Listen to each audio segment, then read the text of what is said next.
tous les lundis matins, d'ailleurs toute la semaine, avec Tomo Traoré. Tomo, bonjour. Bonjour, Cheikh Sali Boundoye, bonne arrivée. Merci le beaucoup. Le séjour du côté du Sénégal, j'espère que ça s'est bien passé. Oui, ça s'est très bien passé par la grâce de Dieu. C'est ça, sauf qu'après votre départ, il y a eu quelques troubles où on parle de 3 morts. Oui, on parle de 3 morts. À Dakar et à Ziguinchor. Est-ce que l'actualité a évolué de ce côté peut-être Oui, ça a évolué. Et tenez-vous bien, ceux qui m'avaient invité, je vous parle du département de Bignona, le président du conseil départemental de Bignona, c'est lui qui est le coordinateur de la coalition. Et il y a eu Askanui. Il y a eu Askanui, c'est en langue wolof.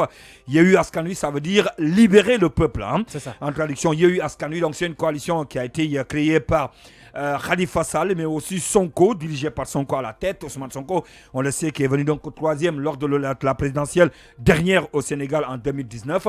Et tenez-vous bien, celui qui a été en tout cas à la tête de cette organisation à laquelle moi j'ai pris part du côté de Bignona, c'est lui aussi qui est le coordinateur de cette coalition à Ziguinchor. Et pour preuve, la marche, ou disons les marches se sont tenues non seulement à Dakar, mais aussi à Ziguinchor de façon simultanée. On parle d'ailleurs de 3 morts, comme vous l'avez dit, d'autres aussi parlent de 4 morts et des blessés, des arrestations aussi, parce que je l'ai eu au téléphone, celui qui est le coordinateur donc, de cette coalition à Ziguinchor, qui me dit que oui, qu'il a même été confiné dans un domicile, une maison donc, de Ousmane Sonko du côté de Ziguinchor, et que certains d'entre eux auraient été également arrêté. On revient sur l'actualité, Tomo, au plan national, en parlant du baccalauréat ou encore Oui, peut-être le baccalauréat, mais avant tout, je vais d'abord faire un clin d'œil. En tout cas, c'est une triste nouvelle pour nous parce qu'on a perdu nos compatriotes du côté de Kidal. Oui. Un casque bleu donc, guinéen qui a été donc, tué dimanche alors qu'il effectuait une opération de recherche et de détection. Oui. Donc, le ministre des Affaires étrangères guinéen